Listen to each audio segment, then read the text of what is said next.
Marcos capítulo 6, verso 45. Eu quero meditar com vocês, é uma palavra muito simples, mas ela falou muito comigo. E hoje de manhã eu ministrei essa palavra aqui na igreja. Tivemos um culto de ceia maravilhoso, gente. Foi incrível.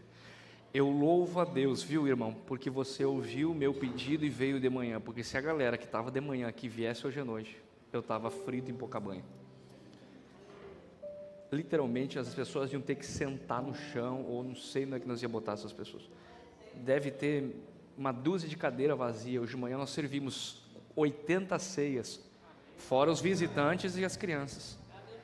É incrível, gente, é demais, Deus é bom. Fora os que me avisaram que não estariam, que não são poucos.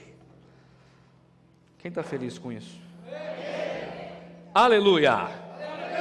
É só para ele regular bem o microfone, que com essa microfone eu não consigo pregar, daí, aí. Pouco retorno para mim também, né, que senão me embaralho tudo. Eu sou o contrário, o pregador tudo quer retorno, eu não quero. Eu quero ouvir a voz de Deus e não a minha. Só quem prega entende disso. Sim, senhor. Eu estava lá no banheiro, sabe que Deus falou comigo uma coisa muito forte. A igreja crê? Amém. O pastor Tiago falou assim, ó, que eu fui o último a chegar lá na prefeitura. Eu estava lá no banheiro e Deus falou assim: tu sabe que antigamente nós andávamos humilhados. Quando vinha um crente, as pessoas viravam as costas e iam embora, porque eles tinham medo que o crente só vinha pedir coisa. E Deus falou para mim, ó, o menor aqui vai valer por 1000. E se alguém daqui uns dias vai querer falar com o Bino, vai ter que marcar hora, porque Deus vai exaltar esse povo. Amém. Deus estava falando comigo lá no banheiro e disse: esse povo jamais será humilhado. Amém. Glória a Deus. E eu queria ir embora, já não sei se eu vou para os Estados Unidos, porque o Fernando está orando para mim. Sabe que esse homem, quando ele ora, começa a doer o peito do homem, né? Você nunca mais vai ser humilhado. Amém. É verdade mesmo. Essa igreja vai ter vice-prefeito, vai ter vereadores, vai ter cargos importantes, pastor Tiago. Amém. Viu, Billy? Escreve isso na agenda. Se você ficar firme, se alguém quiser falar contigo, vai ter que esperar que nem espera o pastor Sérgio.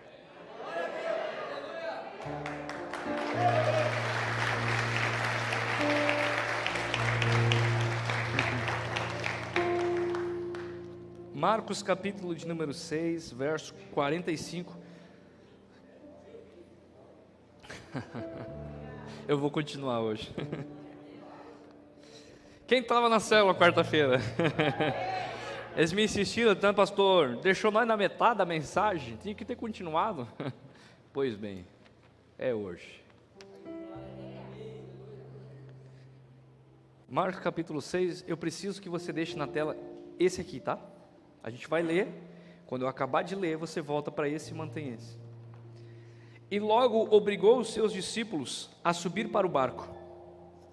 Tem um eco aqui que não está legal, não. E logo, desculpa a minha chatice, irmão, é que esse microfone é novo, eu ganhei ele, então a gente está se adaptando. E como eu já cultei, eu estou doidinho para pregar. Eu estou com a corda toda hoje. Eu vou pregar mesmo. Alguém me segura. Não, e aí a gente, agora, Dedé, te amo. Teu boné tá lindão, hein? Eu vou orar para Jesus me dar um desse. Rapaz, eu amo gente desse jeito, cara. Ele já é cabeludo e barbudo e ainda bota um boné rosa, mano. Eu tô tomado. Ah, rapaz, é só na IPAB que dá certo isso. E glória a Deus, mano. Né? O pastor falou do Will. Marco, eu fui na tua casa, te falaram? Eu tive lá. Tivemos levantando as mãos santas, sem ir nem contenda, né, Rodrigo? Glória a Deus. Pois é, homem. Alguém viu um chimarrãozinho pra mim aí, gente? Nós vamos bater um papo aqui, tá muito gostoso o negócio. Que igreja é essa, meu Deus? E não para de crescer, tá aqui a lista das pessoas que eu tenho que receber.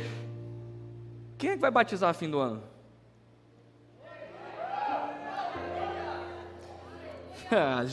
Ele sabe que você está caminhando às 10h30 da noite na rua Campos Sales, a rua, vocês sabem, né, gente?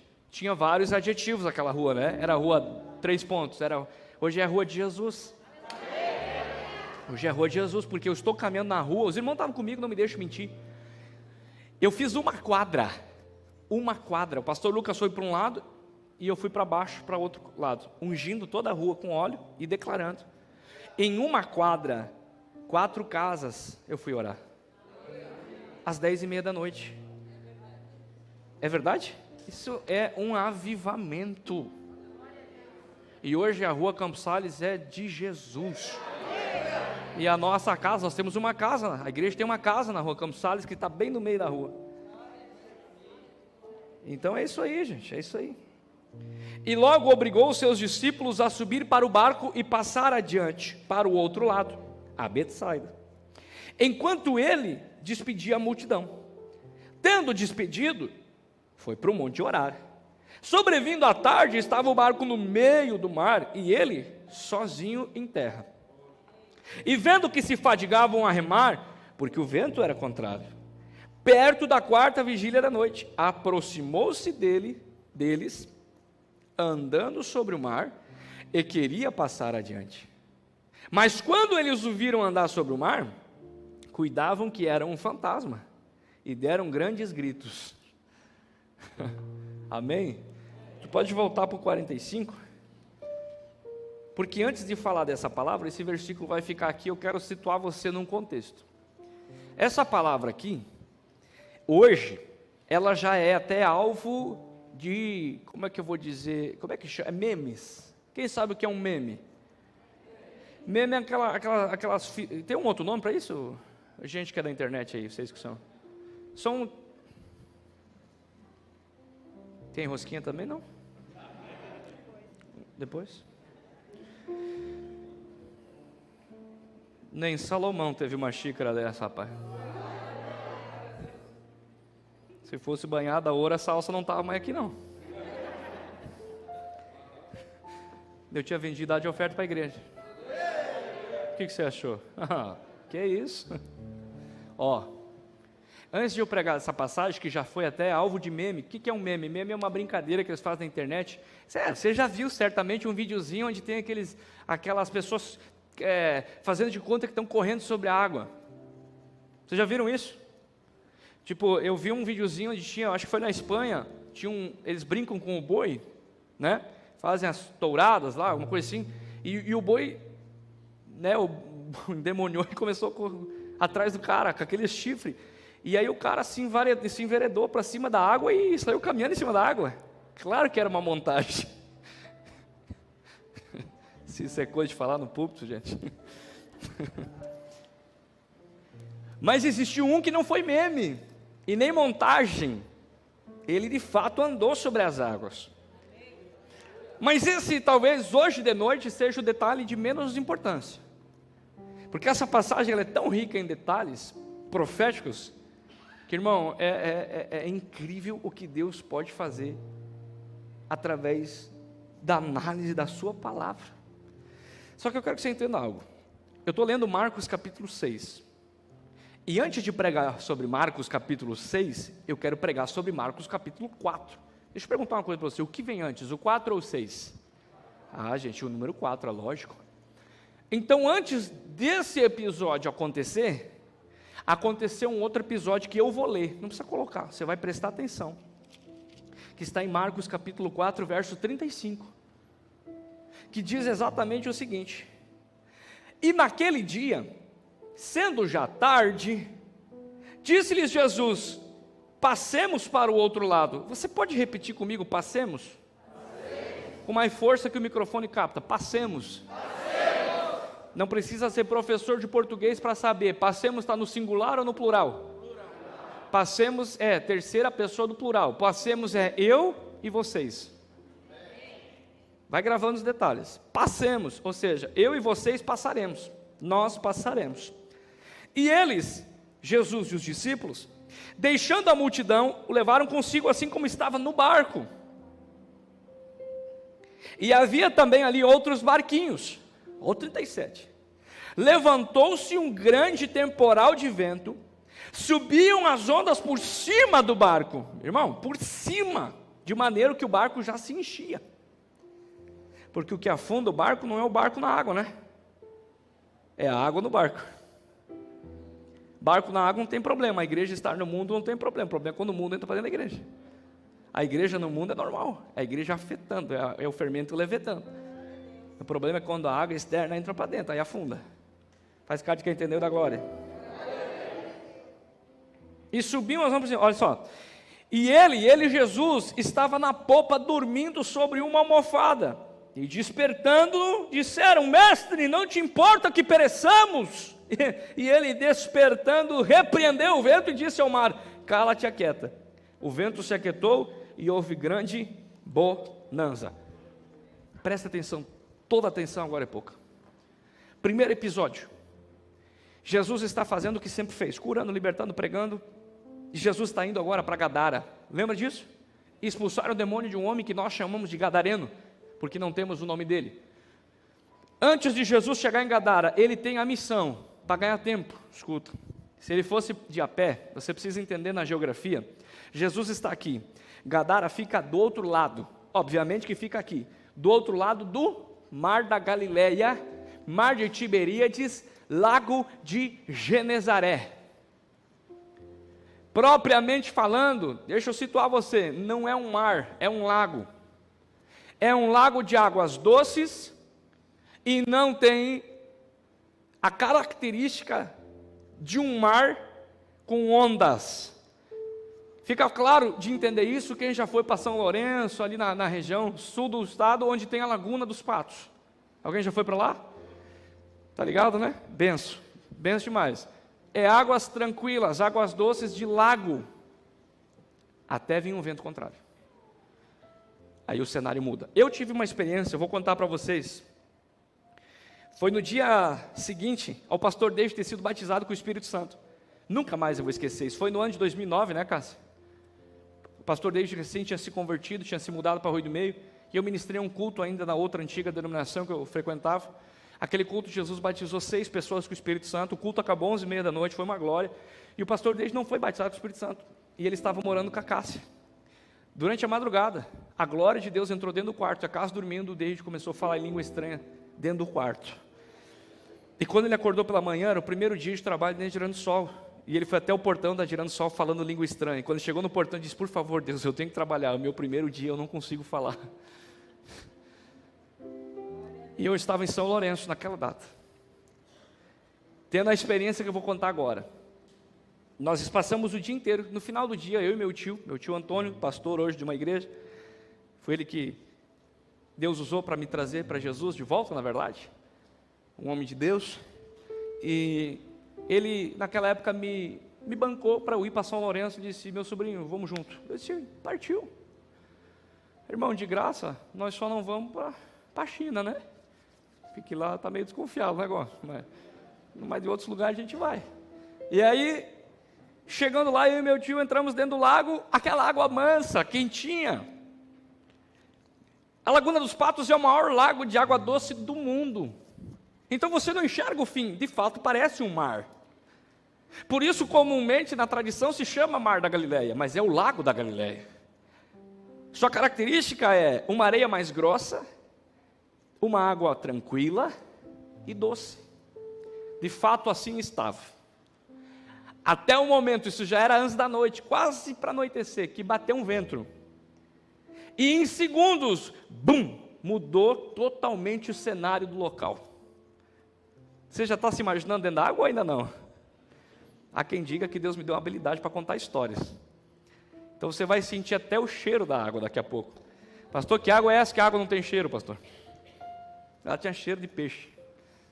Agora escuta, o vento bateu, irmão Ismael, do nada, no piscar de olho, começou ondas. Mas daí não era onda de mar, era uma atrás da outra. Eu olhei para ele, ele olhou para mim, eu não sei quem correu primeiro, mano. Deitemos o cabelo, já era, vamos embora. Irmão, eu me senti nessa passagem. Na pele eu vi o que é o poder de um vento contrário num lago. As ondas afundam de fato, porque não é uma onda que o barco passa, é uma atrás da outra. Quando o barco está aqui, já deu outra. Quando está aqui, já deu outra. Está entendendo? Detalhe, Jesus está indo para Gadara expulsar um demônio. Deu uma agitação nas águas. Só que tem um detalhe. Eu conjuguei o verbo no plural. Jesus, olhando para os discípulos, disse: passemos, eu e vocês. Só que Jesus, o detalhe é o seguinte: deixa eu usar minha imaginação santificada, para você não dizer que é uma heresia, é a imaginação santificada de um pregador. A Bíblia diz que Jesus está fazendo o que na popa? Eu acho que ele não está dormindo. Isso é a minha opinião. O escritor escreveu como se estivesse dormindo. Por que eu acho que ele não está dormindo? Numa situação dessa, com o barco indo a pique, onda de mais de 3 metros de altura, botando água para dentro, o barco aqui, tem como dormir, gente? Numa almofada? Mano, eu acho que Jesus está assim, ó. Que nem eu faço com o Lourenço. O Lourenço tem dia que ele está agitado, eu digo: vai dormir, guri? E ele me puxa 30 assuntos, ele fala mais que o homem da cobra, é uma loucura, ele fala. E eu deito lá dele, fecho um olho e faço assim, ó. E o pai dormiu. Jesus está mais ou menos assim: vamos ver o que a meninada vai fazer lá, e eu vou ficar aqui fazendo de conta que estou dormindo. E olha o barco balançando lá, e Jesus aqui, ó. Mas só aqui, ó. Porque o guarda de Israel não dorme, não tosquenejará o que te guarda. Mas está ali deitadinho, daqui a pouco, ó, Jesus! Só que assim, não acordou com o café da manhã: bom dia, mestre, como o senhor dormiu? Sonhou comigo, Senhor? Pedrão chegou na porta do jeito Pedro de ser: rapaz, tu não te importa que morramos? Deixa eu explicar para você algumas coisas que Pedro falou nas entrelinhas dessa declaração. Primeiro, tu não te importa. Segundo, tu não nos ama, porque se amasse, então tu se importava com nós. E terceiro, Jesus, já era, estamos fritos, nós vamos morrer. Foi isso que Pedro declarou. Em outras palavras, Pedro chega para Jesus, e o bom dia de Pedro é: primeiro, tu não nos ama. Segundo, tu não se importa com nós. Terceiro, tu meteu nossa fria aqui para morrer. E outra, Jesus, não sei se tu esqueceu, mas tu está no barco junto. Se nós morremos, tu morre. Quem está comigo? Siga ou paro? Siga ou paro? Só minha esposa falou: siga ou paro? Tá bom. Eu acho que nem ela falou. Quem está entendendo a história? Aí, Jesus levanta. Aí ele chega na proa. Ele sai da popa e chega na proa. Ô mar, beleza? Olha o homem falando com o mar, rapaz. Já chega o Bertelli que fala com os passarinhos. Agora chegou aqui um outro rapaz que disse que a calopsita falou com ele. Falou, não foi? Chegou Ismael aqui e disse: olha, o pardalzinho virou para a minha cabeça e disse: quim, quim, quim, quim. É só crente para acreditar nisso, cara. Crente que leu a Bíblia e diz que a mula falou com Balaão. E você acredita nisso? É lógico. Senão você não estava aqui. Eu creio com todas as minhas... Alguém disse assim: pastor, eu não acredito que um peixe engoliu, ou um grande peixe, né? Alguém diz baleia, né? Mas diz que a conjuntura estomacal da baleia, que é mamífero, não teria como comer um homem. Então há quem diga que não foi uma baleia que é mamífero, foi um grande peixe que comeu Jonas. E alguém diz: eu não posso acreditar. Irmão, se a Bíblia dissesse que Jonas tinha comido a baleia, eu acreditaria de igual maneira. Eu acreditaria igual. Por quê? Porque eu não preciso entender na minha mediocridade, na minha mente racional, o que só o Espírito pode explicar. Então eu não preciso, porque a Bíblia diz que pela fé nós entendemos, não é pela razão. Então tem que acreditar que isso aconteceu. E Jesus chega no mar e começa a trocar um papo com o mar. E aí, mar, tudo bom? É porque a gente lê a Bíblia muito superficial. Tudo bom aí, mar? Como é que você acordou hoje, mar? Beleza? Eu não sei se você lembra de mim, eu sou Jesus, aquele que te criou. Eu não sei se você está recordado da minha voz quando eu disse para ti, haja mar. Tu lembra de mim? Oh, se lembro. E a criatura respeita a voz do Criador, então eu te digo, te aquieta aí, que não é hora de tu se manifestar agora. Calma. E o mar? Imagina 12, pé de pano atrás, olhando assim. É o Batman? É o Super-Homem? É o Homem-Aranha? Não, é Jesus de Nazaré. Até porque, escuta, quem copiou os super-heróis foi a Marvel, que olhou para a Bíblia. O primeiro a voar foi Jesus. Não foi o Clark Kent. Está no Monte da Transfiguração, Jesus. Foi ou não foi? Meu Deus do céu, gente. Hoje alguém disse para mim lá em casa, eu amo ser crente, eu digo eu também. Rapaz, eu estou numa expectativa para começar o dia amanhã de manhã, porque vai ter milagre essa semana, pastor. Andar com esse Deus, andar de mão dada com esse Deus que mora dentro de mim, irmão, pelo amor de Deus. Eu não me converti para uma religião, eu me converti com um Deus que faz essas loucuras aí, fala com o mar, anda sobre as águas, flutua, é uma doideira. Está comigo ou não está? Jesus dá a declaração, só que nesse primeiro episódio, irmão, Jesus está junto. Mas deixa eu dizer um negócio para ti, Deus é o Deus que escreveu lá em Provérbios, eu sou o pai que açoita o filho que ama, eu sou o pai que corrige o filho que tem prazer. É o pai que está dizendo assim, eu não sou o pai que mima o filho, eu não sou o pai que priva o filho de não, eu não sou o pai que concede tudo ao seu filho, porque só um pai que não ama seu filho age assim. Quando o meu filho precisa ouvir não, às vezes até uma desavença entre vô e pai, porque o vô é sim para tudo e o pai é não, mas ok, isso aí é bastidor, né, pastor Sérgio? Às vezes eles esquecem que para mim foi muitos não, e se eu sou o que sou porque eu aprendi a lidar com não. E o meu filho vai ouvir não, muitas vezes, porque se ele não ouvir de mim, ele vai ouvir da professora, do policial, do juiz, e talvez do traficante, e talvez do bandido. Então eu prefiro ensinar ele agora e dizer não! Não!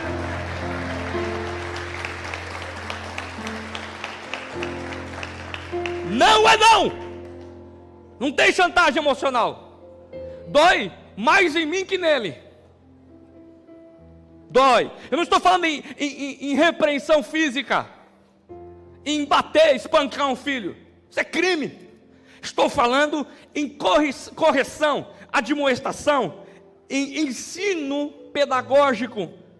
Ou seja, filho, é por aqui. Filho, é assim. Filho, é desse jeito. Falei para os meninos, eu passei de sexta a terça trancado na igreja. Na segunda-feira me sobrou um pouquinho de tempo.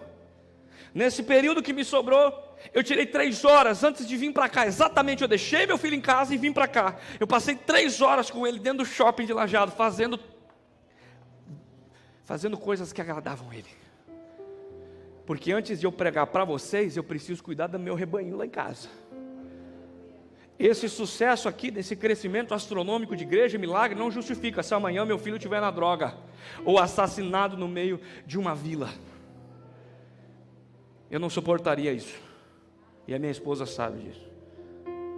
Então eu preciso fazer com que o meu filho não saia um filho mimado, que nunca ouviu um não, que não respeita professores, que não tem disciplina, pessoas que chegam aqui na igreja, e quando são cobradas de pontualidade, de horário, o pastor Lucas sabe muito bem disso. Os pastores que lideram os departamentos, eu tenho conversado com eles, eles têm me dito, as pessoas não têm disciplina. uma geração que não soube cumprir horário, chegar na hora, uma geração que não sabe ouvir uma repreensão pastoral, e se bobear, irmão, deita o cabelo e vai embora, procura outra igreja, até ouvir lá também uma repreensão, porque não me escute, eu preguei domingo passado aqui, se você procura um lugar onde não há repreensão e correção e disciplina, esse lugar não é igreja. Aqui há disciplina, regras, hierarquias, estruturas, aqui é um lugar organizado, santo, e escuta uma coisa, a gente clama e diz, vem Deus, vem Deus, vem Deus, quando Deus vem o amor, mas vem o juízo, vem a santidade, vem a disciplina, vem a correção. Quem está comigo? É melhor ele ouvir um não agora e se magoar e chorar, do que levar um cacetete na cabeça daqui 5 anos. É melhor a sua filha ouvir um não agora, do que ser uma prostituta daqui 15 anos. Irmão, eu sou teu pastor e eu vou dar conta da tua alma. Preguei isso domingo passado. Eu velo pela tua alma. Hoje é um culto de ceia. Corrige o filho que você ama. Ensina o caminho desde tenra idade, depois de grande não se desviará dele. Por que você acha que meu filho ora pela paz em Israel e que Deus abençoe Jerusalém? Você acha que um anjo veio falar isso para ele? Quem estava lá em casa e viu você, não é, pastor Lucas? Meu filho na mesa orando, Senhor, abençoe Israel e que haja paz em Jerusalém. Pelo amor de Deus, crente, meu filho não levanta e não dorme sem orar. Tem 4 anos de idade, batizado com o Espírito Santo já. Eu posso pregar, cara, eu vivo isso. Pelo amor de Deus. Quem está entendendo isso? Meu filho não está causando problema na sociedade. Mas quantos pastores você conhece que pode falar isso? Uma geração que se perdeu por não conseguir disciplinar os filhos. Deus não é assim. Se você acha que Deus tem filho mimado, você está crendo no Deus errado. Porque o Deus que você crê, Ele levou Jesus por aquela cruz. E quando Jesus disse, passa o cálice, Ele disse, não, todavia seja feita a tua vontade. Foi para a cruz sofrer por você e por mim. Não tinha jeito mais fácil, Augusto? Para Deus não. Quem está comigo? O que eu estou dizendo para você é que nós temos um Deus que não poupa os seus filhos de lições, de processos, de ensinos. Sabe o que foi essa tempestade aqui? Um ensino. Irmão, quem concorda comigo que antes da tempestade chegar, Jesus já sabia que ela chegaria? Jesus não podia ter dobrado o joelho como eu faço quando viajo. Eu digo, Senhor, abençoa a nossa viagem, nos livra do acidente, do perigo e do mal, dê ordem aos teus anjos. Podia ou não podia? Antes de subir do barco, Jesus podia ter parado e dito, vento, eu sei que tal hora tu vai levantar, então em nome de Jesus, né? Não, Jesus deixou o vento vir mesmo. Jesus deixou o circo pegar fogo. Jesus deixou o negócio ferver. Jesus disse assim, deixa o vento vir, porque eu tenho lições para ensinar para esses discípulos. Porque veja bem, Jesus tinha 3 anos e meio de ministério. Ou ele ensinava em 3 anos e meio, ou depois que ele fosse assunto à destra do Pai, não tinha mal que ensinar. Ou ele dava as lições em 3 anos e meio, e não perdia tempo nenhum, tudo era cronometrado para trazer um ensino e uma lição. Ou irmão, os discípulos não iam aprender, e assim ainda demoraram a aprender. E essa lição aqui do versículo, capítulo 4, 2 capítulos depois, a cena se repete, só que com outras características. Na primeira, Jesus e os discípulos e olham assim, Mateus 8 é mais detalhista. Mateus diz o seguinte, Mateus 8, quando ele vai descrever essa cena, não essa, a da primeira, ele diz, Jesus entrando no barco, os discípulos o seguiram. Quer dizer, se Jesus está indo, Amanda, vamos junto. Vamos pagar para ver, algo vai acontecer aí. Agora, Jesus falou com o mar, repreendeu, os discípulos estão apavorados. Você concorda comigo que eles estão apavorados? Por que eu sei disso? Porque a minha esposa teve um acidente de carro e há poucos meses nós tivemos um acidente de carro, uma moto cortou a frente. A gente, nos dias que seguem, a gente anda 40 por hora. A gente vê um cara dar uma seta, tu já pisa com medo que ele vai cortar a frente, porque isso gera um trauma, isso gera um receio, isso gera um temor, sim ou não? Agora imagina a cena que os apóstolos passaram de desespero no capítulo 4. E no capítulo 6, 2 capítulos depois, a cena repete da seguinte maneira. A Bíblia começa dizendo, e logo obrigou. Diga comigo, obrigou. Mais uma vez, obrigou. Por que ele obrigou? Porque era a única maneira de enfiar aquela galera dentro do barco.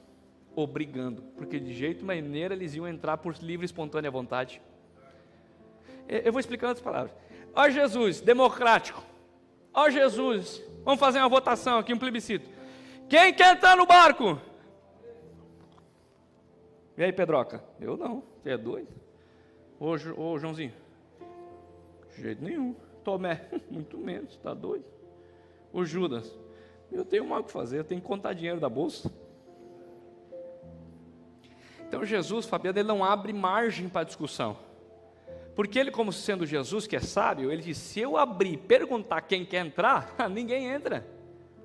Porque eles estão vindo de uma experiência traumática em meio ao mar, e agora eu estou propondo para eles que entrem novamente no barco no mesmo mar. Então na cabeça do discípulo é o seguinte, gato escaldado tem medo de água fria. Quem foi picado por cobra tem medo de linguiça. É o seguinte, Jesus, Mar da Galileia, temporal de noite, fuja, eu fora. Ô Jesus, lembrei que eu tinha um compromisso com a sogra, só um pouquinho. Ô Jesus, minha esposa está me esperando, hoje nós fazemos 5 anos de casamento, Jesus, não vai dar não. O outro, pô Jesus, eu lembrei que eu prometi levar o meu filho no parquinho. O outro, Jesus, eu lembrei que eu tinha que orar lá na igreja de Pab, não tem como não. Então Jesus não abre margem, Rodrigo, ele diz assim, gente, entra por favor. Sabe o que eu acho? Que ele usou a técnica que eu uso com o Lourenço. Mais ou menos assim, quando o Lourenço, vamos tomar banho, Lourenço? Não vou, só mais um minutinho. E o pai vai, né? Vamos tomar banho, Lourenço?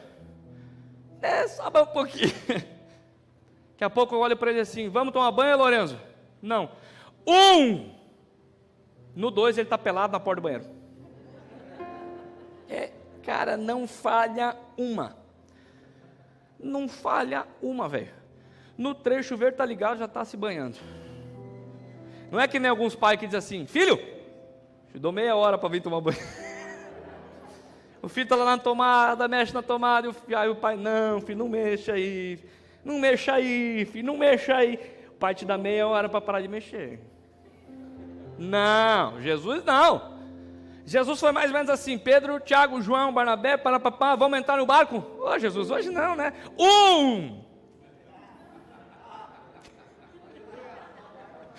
2, no 3 está os 12. Sim, Senhor. Estamos dentro, Senhor. E ele os obrigou. É o seguinte, vamos entrando. Eu vou começar a usar essa técnica aqui na igreja.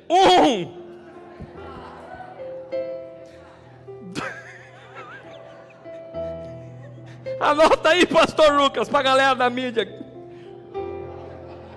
Pra galera.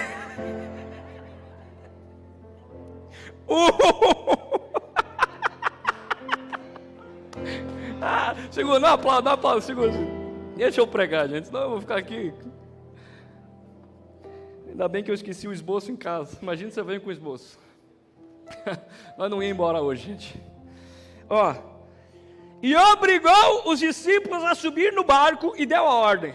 Vocês vão passar para o outro lado. Só que agora o barco vai para Betsaida. E Jesus está fazendo o quê? Despedindo a multidão. Até então, irmãos queridos, os discípulos não sabem o que vai acontecer de fato. Porque Jesus pode que daqui a pouco despeça a multidão e entre no barco de novo. E eles pensam assim, estamos garantidos, beleza, glória a Deus. Só que não, gente. Olha o que a Bíblia diz no verso de número 46. E tendo despedido a multidão, virou as costas e foi embora. Valeu, galera, estou indo no monte orar.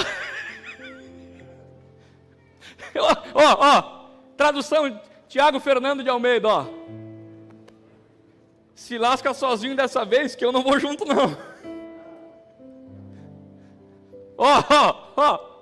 Vai lá. O mar é com vocês. Eu tenho que orar. Papai está me chamando para orar. Eu preciso orar. Alguém tem dúvida que a tempestade vai pegar eles? É lógico que não. É mais certo do que o ar que eu respiro. Entrou no barco, no meio do mar, por ordem de Jesus, lasqueira. E ainda tem gente que vem para a igreja para parar de sofrer. Essa campanha não pega mais, gente. Venha para a igreja, para de sofrer. Aí na primeira luta, ou o cara larga a igreja, ou processa a igreja, ou acusa o pastor de mentiroso, porque a Bíblia diz assim, no mundo tereis aflições, tende bom ânimo, eu venci o mundo. Sabe o que Jesus está dizendo nessa passagem? Galera, vocês não estão entendendo. A aflição que vocês vão passar agora sozinhos, tem um ânimo, vocês já viram que eu venci? Eu provei para vocês, e na primeira eu entrei com vocês, eu mostrei como se faz, eu fui um pai que ensinou, eu dei a lição pedagógica, agora eu estou dando para vocês a oportunidade de irem e fazerem o que eu fiz. O Rodrigo contrata um servente de pedreiro, não tem experiência, o primeiro dia o Rodrigo chega e diz, abra o saco de cimento assim, No segundo dia o Rodrigo dá o saco de cimento e quem abre? O Rodrigo ou o servente? Porque se ele seguir abrindo o saco para o servente, daqui 10 anos o servente não sabe abrir nenhum saco de cimento. Na primeira tu mostra, na segunda tu deixa que o camarada faça. Então Jesus está dizendo assim, a primeira eu vou com vocês, aprendam. Na segunda, galera, o poder é de vocês. Você não teve infância, não? Não olhou esse desenho? Vento, água, coração. O poder é de vocês. Agora, eu não vou. Ou aprenderam ou não aprenderam. E vou para o monte orar. Deixa eu explicar um negócio para você. O barco que entrou ali, não é uma lancha, não é um jet ski, não é um barco a motor com 4 HP, 1.5, não. É um barco de remo e vela. Ou seja, 2 maneiras desse barco se locomover. Içando as velas e o vento lhe sendo favorável, e o barco se movimentaria conforme o vento os guiava. E segundo, no remo. Ok. No verso de número 47 diz, sobrevindo a tarde. Você pode dizer comigo, tarde? A tarde para um judeu é entre as 3 e as 6 da tarde. Entre as 15 e as 18. Posso explicar por quê? Às 18 horas para um judeu, daquela época e até hoje, às 18 horas inicia um novo dia. Então às 18 horas já é noite. Então o fato agora de eles estarem na beira do mar, se despedindo, Jesus subindo a orar e os discípulos entrando para o barco, se deu entre as 15 e as 18 horas. Ok. Os discípulos entram no barco e começam a remar. E remar, e remar, e remar. E a Bíblia vai dizer uma palavra violenta no verso 47. Está na tela, né? 47. Sobrevindo à tarde, eles estão agora remando. E entre o 47 e o 48, você vai ver o detalhe agora. No 46, Jesus sobe para o monte orar e enfia eles para o barco. No 47, eles estão remando e chegam num lugar que a Bíblia vai chamar de meio, 47, querido, meio do mar. Então a cena é mais ou menos a seguinte, 46, Jesus obriga eles a entrar, sobe para o monte orar, 46 os discípulos entram, içaram a âncora, remo na mão. No 47, a Bíblia diz que é de tardezinha, perto das 6 da tarde, eles estão no meio do mar. E esse é o problema. O meio do mar é o lugar mais perigoso que você pode estar. Por quê, pastor? Porque no meio do mar, você não está tão longe que possa ir até o fim, e nem tão perto que possa voltar. Você está num campo perigoso. Porque o frio, ele disciplina para que se converta. O quente, ele aprova e galardoa. Mas o morno, ele vomita. O que está dentro, na contagem, é contado como os que estão dentro. O que está fora, na contagem, se conta como estando fora. Masêutico na janela, um pé para dentro e um pé para fora, conta como aqueles que estão no meio. Cai e quebra a cabeça. Porque não se posicionou. Eu vim longe demais para voltar. Eu toquei no arado e não sou mais digno de olhar para trás. Aquele que quiser vir após mim, irmão, você vai correr para onde? Sendo que você já conheceu o autor da vida. Eu vim pregar para pessoas hoje que Deus está chamando para um posicionamento. Porque no meio do mar é um lugar muito perigoso. Você está tendo contato com um ambiente de glória e de presença de Deus que vai causar em você a impossibilidade de dizer para Deus: eu não sabia, eu não conhecia, eu não tinha noção, eu nunca experimentei, nunca ninguém me falou. Essa desculpa, ela está desenraizada da sua vida por completo. Então, se você, por livre e espontânea decisão, permanecer no meio do mar, fique avisado, o Senhor e a senhora, que daqui a pouco vem um temporal de Deus sobre a tua vida. E me escuta, não é demônio, é Deus, porque se Deus não manda o temporal, as pessoas ficam no meio do mar até o fim da vida, porque é um lugar confortável. O meio do mar é o seguinte: eu avisto o ponto de partida, se der problema eu volto, mas também estou avistando um pouquinho de terra, terra à vista, e ficam ali.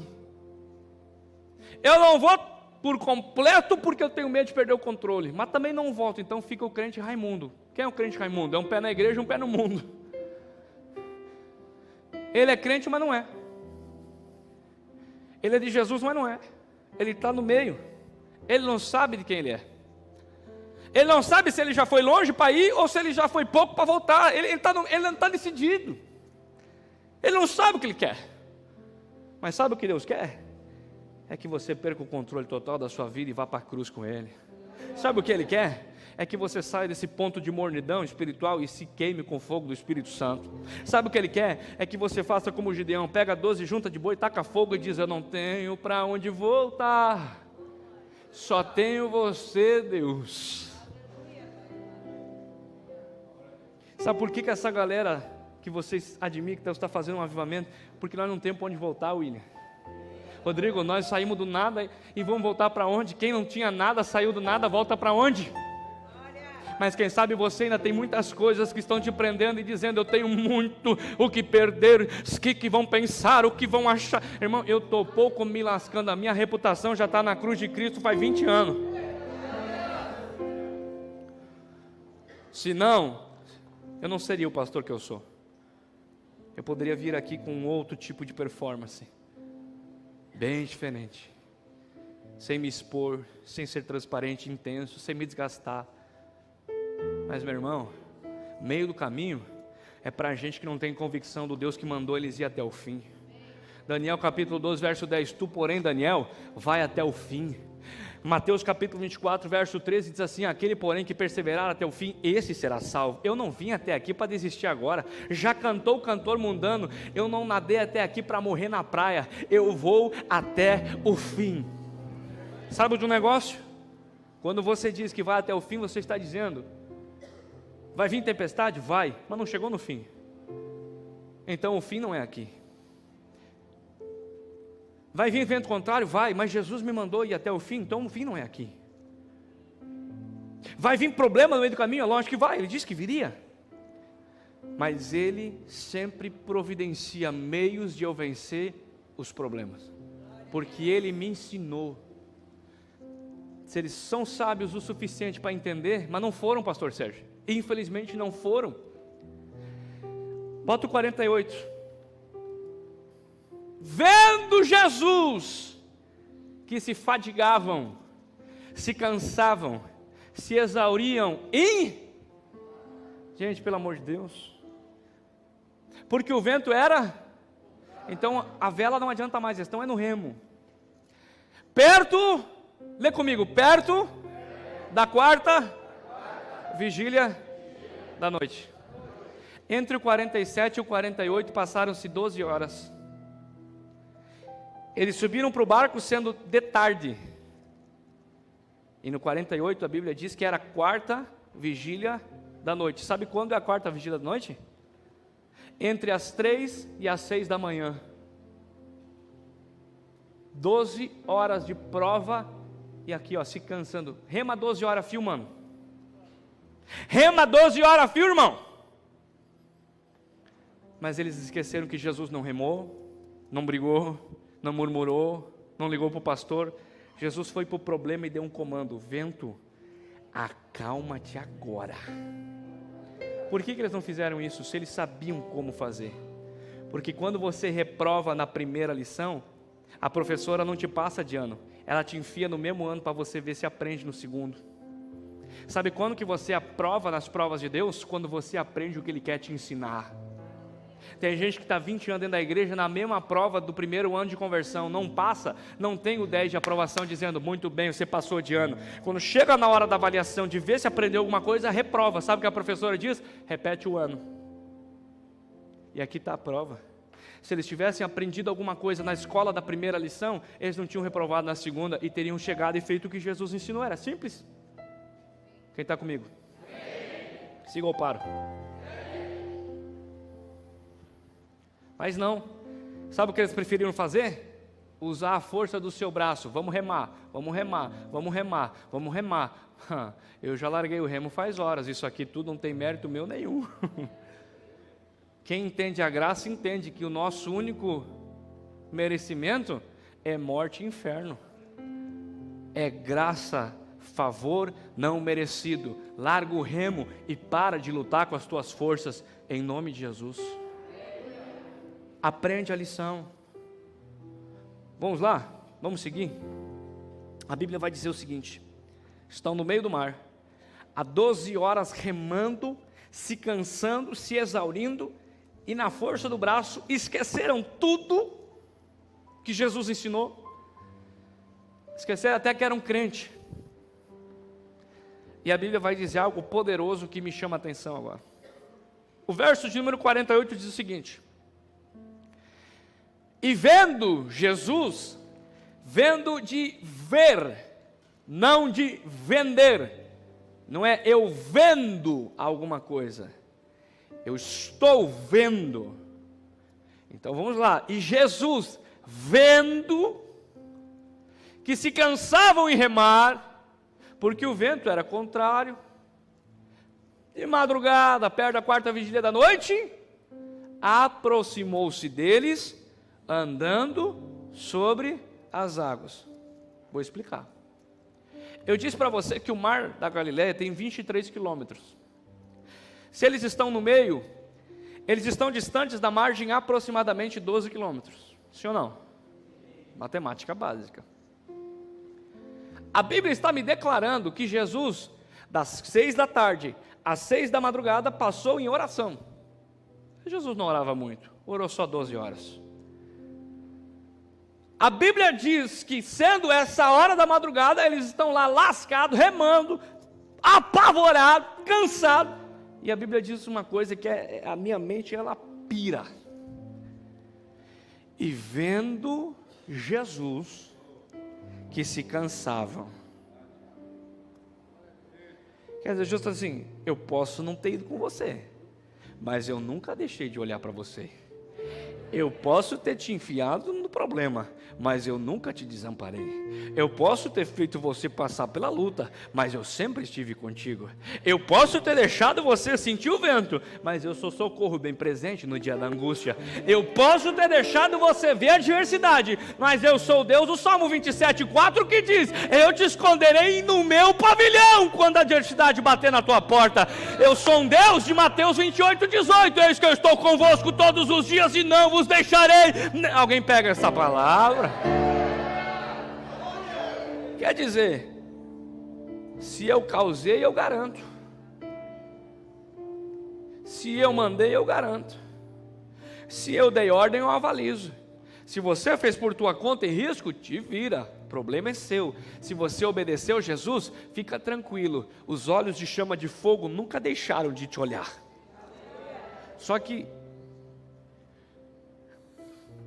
nós fizemos um cálculo hoje pela manhã, enquanto eu pregava, que 13 quilômetros, 12, 13 quilômetros, dá aproximadamente daqui de Arroio do Meio a Estrela. Mais ou menos em linha reta. Se agora eu sair daqui, e ainda que eu suba num alto monte, e ainda que eu pegue um celebrinho, eu pegue um foco do exército, com vários lumens de luminosidade, seria humanamente impossível enxergar alguém a 13 quilômetros de distância. Só que a Bíblia está dizendo que há 2000 anos Thomas Edison não tinha nascido ainda. O que significa isso? que não havia luz elétrica, não existia binóculo e nem lupa, e Jesus está em cima de um monte. Eu não sei se você já fez essa experiência, não faça isso em casa, bota a legenda aí embaixo, não faça isso em casa, mas um dia eu fiz. Eu estava no interior, onde não tem poste de iluminação pública, e a única iluminação na via era o meu farol do carro, e eu peguei e desliguei tudo. Rapaz, é as loucuras que você faz uma vez na vida só. Os policiais me perdoam. É infração. Você não enxerga um palmo na frente do olho. Só que a Bíblia está dizendo que Jesus sem iluminação alguma, porque a iluminação da época, Mike, era um lampião. Um lampião de fogo iluminava o quê? Meio metro, 1 metro. Vamos dizer que Jesus estivesse com um lampiãozinho. Vamos supor, eu acho que ele não estava. Ele enxergava daqui na cadeira. Mas a Bíblia está dizendo que ele está vendo.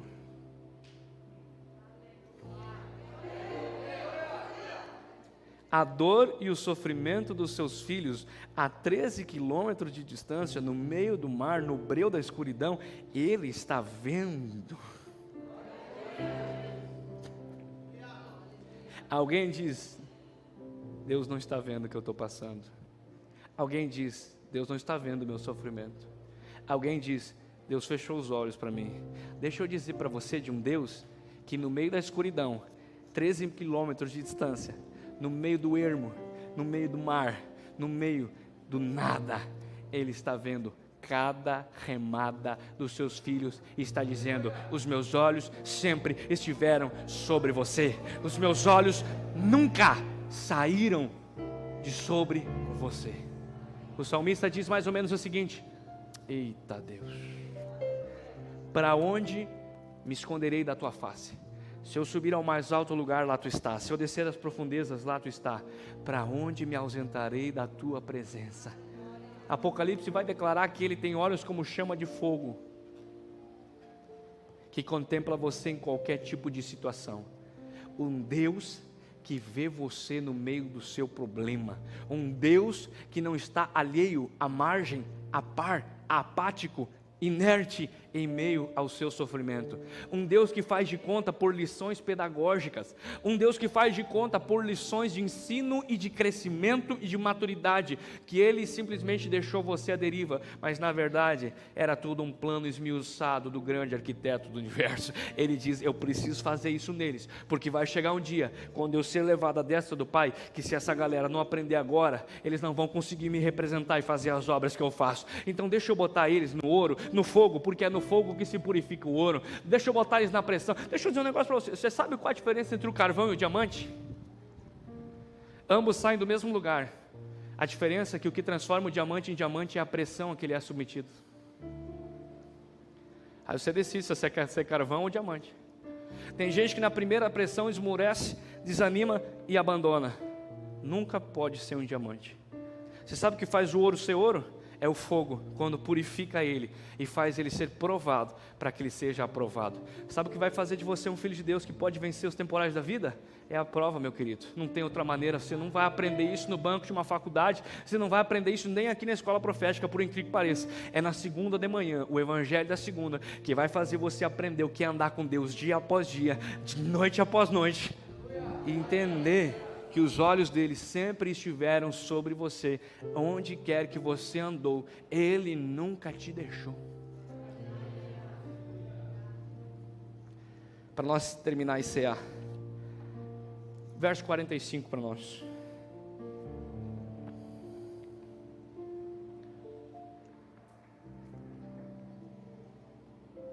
A Bíblia vai dizer o seguinte, em meio a tudo isso, a primeira ordem, o primeiro comando de Jesus foi, vocês vão entrar no barco, eu não vou junto, atravessem o mar, e vão para Betsaida, passem adiante, para o outro lado, a Betsaida. Então deixa eu dizer uma coisa para você, irmão. Jesus, quando comprou a passagem do barco, ele não comprou para o primeiro destino que a rodoviária tinha. Ele não fez como o Mateus, que me disse, pastor, eu vou tirar férias agora em Florianópolis, mas eu vou comprar passagem para São Paulo. Eu disse, como? Não estou entendendo.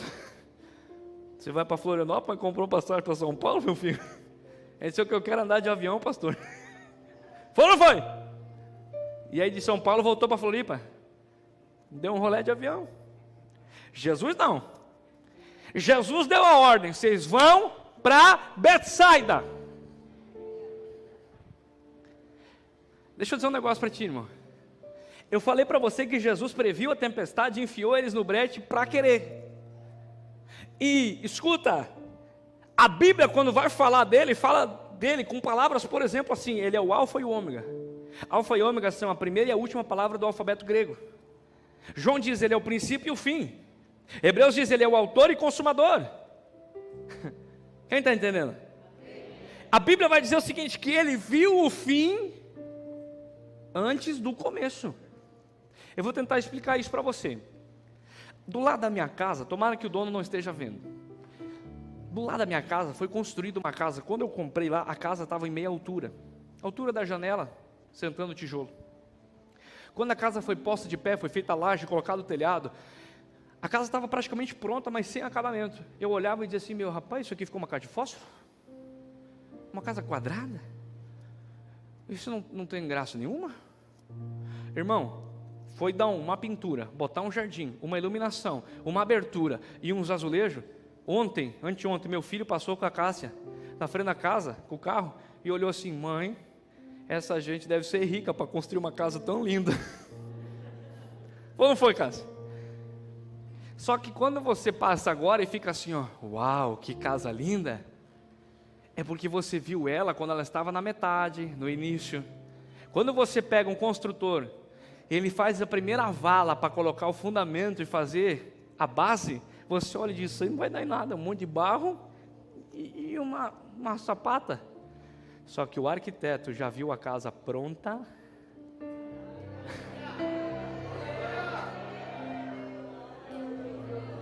Alguém está dizendo, isso aí é a casa? E o arquiteto está dizendo, espera para ver o que vai virar isso aí. Alguém está dizendo, aquele rapazinho que toca um sax, espera, porque eu já vi ele pronto. Você está vendo ele no processo. Aquele ex-drogado que só badernou a vida inteira, agora se fez de crente. Deus está dizendo, não, você não entendeu. Ele sempre foi para mim um profeta de nações. Jeremias 1,6, ai Senhor, eu sou uma criança. Cala-te, não diga que és uma criança, porque desde o ventre da tua mãe eu te chamei de profeta. Para mim tu nunca foi uma criança, eu te vi lá no fim. Agora olha cá, Deus diz, passa para Betsaida.